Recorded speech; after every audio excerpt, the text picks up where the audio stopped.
Bonjour et bienvenue dans ce carnet de guerre. Ce carnet de guerre va présenter une petite vidéo qui, je crois, peut être intéressante. C'est comment réussir une partie ou une suite de parties d'initiation. Comment réussir une partie d'initiation? Pourquoi je fais cette vidéo? Enfin, pourquoi je me permets de faire cette vidéo surtout? C'est parce que pendant 4 ans et demi, j'ai fait énormément de parties d'initiation. J'ai presque d'ailleurs fait que ça. À Warhammer Battle. J'avais un magasin, je faisais également beaucoup de conventions de jeux où on présentait les jeux, on permettait aux gens de jouer, des gens qui n'avaient jamais touché une figurine de leur vie. Donc j'ai acquis une certaine expérience dans l'initiation. Je dis pas que c'est la science infuse, je dis pas que forcément que c'est une façon de faire qui fonctionnera avec tout le monde, mais avec beaucoup de monde ça fonctionne, en tout cas ça a bien fonctionné. De même que c'est applicable dans différents domaines, il n'y a pas que le jeu de figurines, il n'y a même pas que Warhammer Battle, vous pouvez faire ça avec un jeu de cartes, etc. Les jeux de société souvent sont nettement moins complexes que nos jeux de figurines, donc il n'y a pas forcément besoin d'initiation de ce type-là. Donc mon expérience a fait qu'il y a 3 points principaux qui sont à passer les uns après les autres. Et puis il y a 2 points annexes qui sont importants aussi, mais qui sont un peu moins importants. Disons que c'est pas forcément à vous, initiants, de faire ces points-là. Ça dépendra de la personne que vous avez en face de vous. Évidemment, une initiation ne fonctionne que si la personne en face de vous a envie de s'intéresser au jeu. Si vous avez, dans une vidéo précédente, je parlais des joueurs touristes, ou Amib. Si vous avez typiquement un joueur comme ça, disons que vous allez faire un petit peu d'initiation, mais au bout d'un moment, vous en aurez vite marre et puis vous passerez, je pense, à autre chose. Parce qu'il faut aussi que ce soit un plaisir pour vous. Il ne faut pas que ce soit une obligation. Le jeu de figurines reste un jeu et du coup, il faut que les 2 parties aient du plaisir. Alors, mettons que vous soyez en convention, quelqu'un vient vers vous et vous dit, voilà, j'ai jamais touché une figurine de ma vie, mais ce que vous avez devant vous, ça a l'air cool, apprenez-moi, expliquez-moi, faites de moi le champion du jeu. Étape 0, le prélude. Ça veut dire, qu'est-ce que vous allez avoir dans le jeu? Cette étape-là, c'est une étape qui n'est pas forcément à faire avec tout le monde. C'est une étape où vous allez simplement présenter le jeu. C'est-à-dire, voilà, ce jeu s'appelle un tel, ça joue avec des figurines, ou des cartes, il y a des dés, il y a des choses. C'est quelque chose où vous avez donné la description du jeu. C'est un monde médiéval fantastique, c'est un monde futuriste, post-apocalyptique, c'est en fonction du jeu que vous présentez, vous allez expliquer à la personne, si vous êtes en convention de façon assez succincte, qu'est-ce que le jeu, l'univers, etc. C'est vraiment pour donner un aperçu global. Quand je dis que c'est pas une étape qui est forcément à faire, ça veut dire que si vous avez quelqu'un qui s'y connaît un peu en figurine, il va peut-être vous dire « Ah bah oui, tiens, j'ai déjà vu, je connais un petit peu, je me suis renseigné, etc. » Si vous avez un pote, vous avez déjà certainement dû le bassiner 30 000 fois avec vos figurines et vos trucs, donc il connaît déjà un peu l'univers. De même que si c'est un jeu qui est dérivé d'autre chose, d'un livre ou d'un jeu de rôle, il va peut-être vous dire « Ah ouais, je connais », il n'y a pas forcément besoin de mettre le tableau, mais si vous êtes en convention ou que vraiment la personne n'a aucune idée de ce que c'est, il va peut-être falloir dire c'est ce tableau-là, on joue dans cet univers-là, et puis c'est un type de jeu qui s'appelle escarmouche, semi-escarmouche, bataille rangée, en unité, etc., etc. Donc vraiment balancer le topo, ça doit, je pense qu'idéalement ça doit être fait en 2 minutes. Peut-être que la personne aura plus envie de détails techniques, mais ça c'est elle qui vous la demandera. Vous, je pense que en tant qu'initiant, il faut arriver à donner le maximum d'informations pour pouvoir faire une première partie tout en ayant quand même une trame de fond qui soit pas trop vaporeuse et brumeuse. Le vif du sujet maintenant, l'étape 1, les premiers pas. Alors, vous êtes face à votre adversaire à la table, il y connaît rien, vous avez 2 cas de figure qui se présentent, soit vous êtes en convention et c'est vous qui amenez vos dés, vos jetons, votre maître ruban, vos livres, vos bouquins, c'est vous qui fournissez grosso modo les 2 armées qui vont s'affronter. Soit votre adversaire a déjà fait l'investissement dans des figurines ou une boîte de base, etc. Donc dans l'étape 1, c'est vraiment les premiers pas, les règles basiques avec un petit format. Quand je dis petit format, ça dépend évidemment du jeu dans lequel vous lancez. Certains jeux ont fait des boîtes de départ qui sont vraiment très bien faites. Je pense à Briscard notamment, où chaque starter fait 300 points.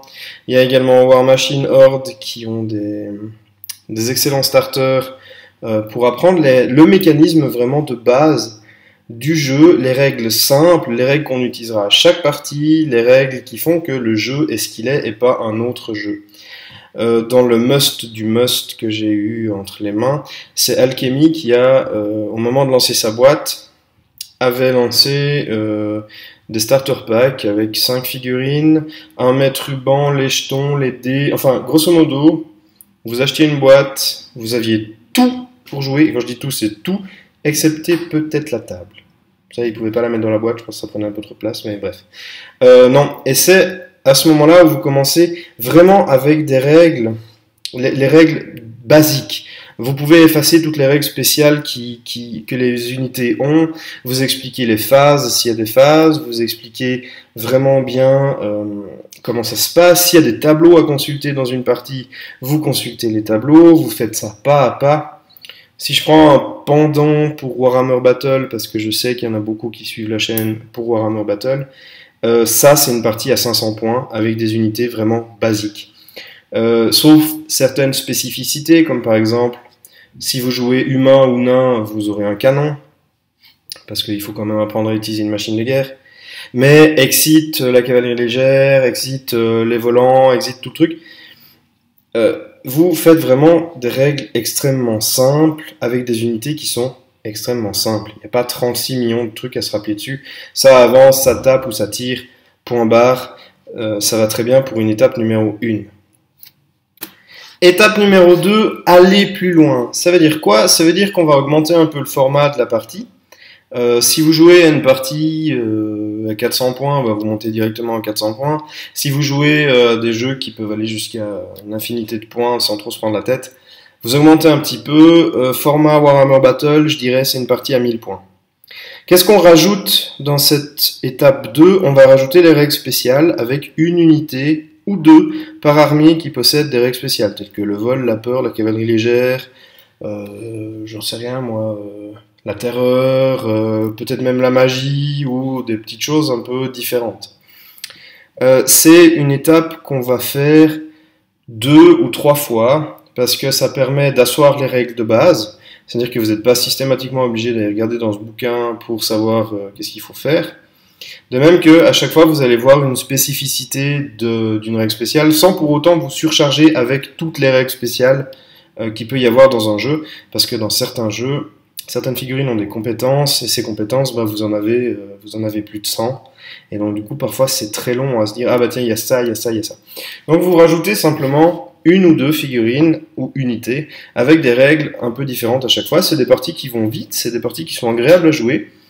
Au niveau de l'initiation, je trouve que c'est presque la partie la plus intéressante, parce qu'on peut tester diverses choses. Également, vous, si vous êtes initiant, peut-être que du coup, il y a un de vos codex qui est sorti récemment, ou une nouvelle unité, ou une nouvelle figurine, et que vous vous dites, bien, je vais la tester à ce petit format, parce que c'est un petit format, c'est facile, les parties durent, je sais pas, 1 heure, 1 heure et demie.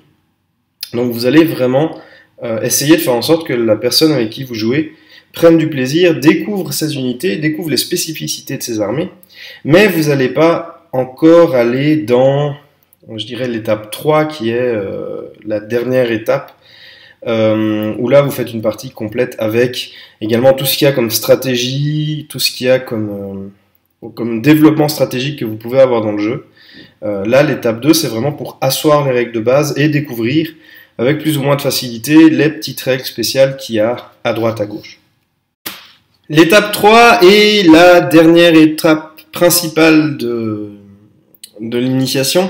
Si vous avez bien fait l'étape 1 et 2, l'étape 3 va venir tout naturellement au bout de 3 ou 4 parties. Vous allez augmenter la taille pour arriver à ce qu'on peut appeler un format standard en fonction du jeu auquel vous jouez. Et vous connaîtrez les règles, vous connaîtrez suffisamment bien le jeu pour pouvoir vous lancer, si vous êtes l'initié, pour pouvoir vous lancer seul dans le jeu, à faire vos listes d'armées, à faire vos tests, vos apprentissages pour, disons, arriver à un statut de joueur complet. Vous n'avez plus vraiment besoin qu'on vous tienne la main, qu'on vous explique les choses petit à petit. Bien entendu, on ne peut pas retenir toutes les règles.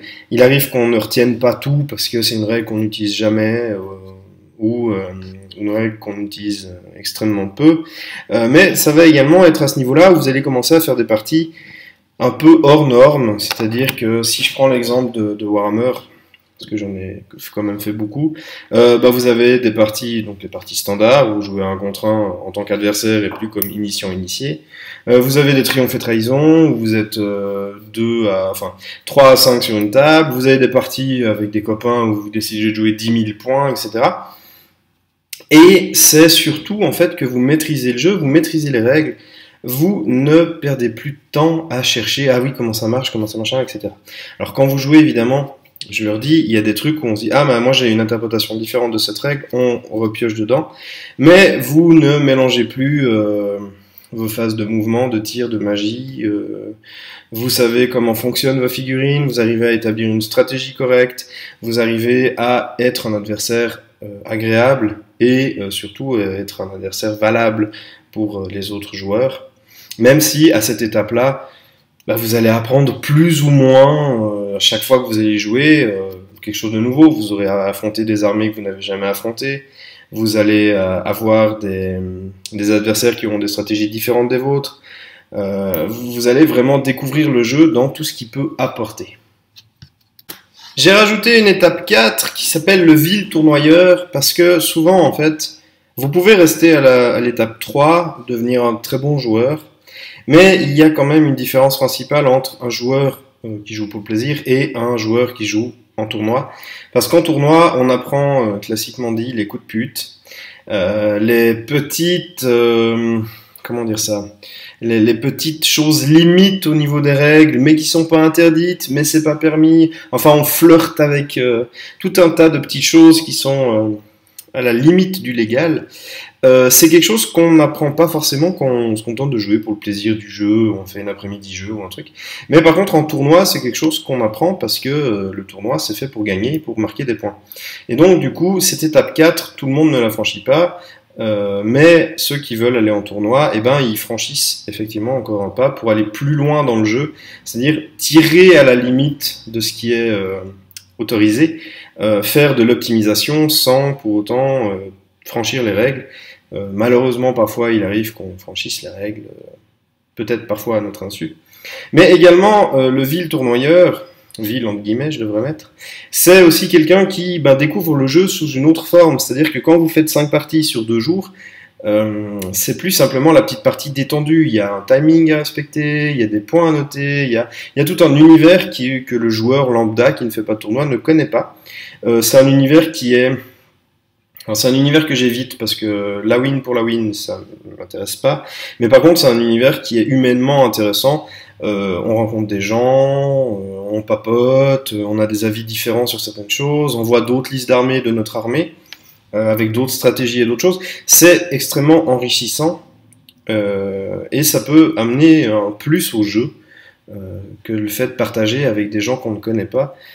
Plutôt que de rester dans son petit coin et de jouer uniquement avec ses 3 potes qui jouent avec nous. Malheureusement, tout le monde ne peut pas participer à des tournois, tout simplement parce qu'il n'y a pas forcément des tournois partout. Et que parfois les jeux aussi sont extrêmement peu connus, donc il n'y a pas de tournois qui se déroulent près de chez nous, ou voire de tournois qui se déroulent tout court. Voilà, j'espère que cette vidéo vous a plu, j'espère que ça vous permettra d'optimiser un petit peu vos initiations, j'espère que vous y avez trouvé des conseils utiles. L'important dans l'initiation, c'est d'arriver à faire de votre initié un joueur à la fin. C'est pas de le dégoûter, c'est pas de gagner les parties, c'est vraiment de faire de la personne qui est en face de vous quelqu'un qui sait jouer, lui montrer qu'il peut prendre du plaisir dans un jeu, lui faire découvrir aussi des choses, l'intéresser, le rendre curieux, etc. Bref, les initiations, c'est quelque chose de bien à part dans les hobbies qu'on pratique. Et j'espère que cette petite vidéo peut vous aider à y voir plus clair si jamais vous voulez vous lancer dans une initiation ou si vous connaissez des gens dans votre entourage à qui vous avez envie de partager votre hobby et que ça soit fait de façon intéressante et ludique. Jusqu'à la prochaine vidéo qui ne devrait pas trop tarder à propos de l'âge de Sigmar, et bien que les dés de tout type soient avec vous.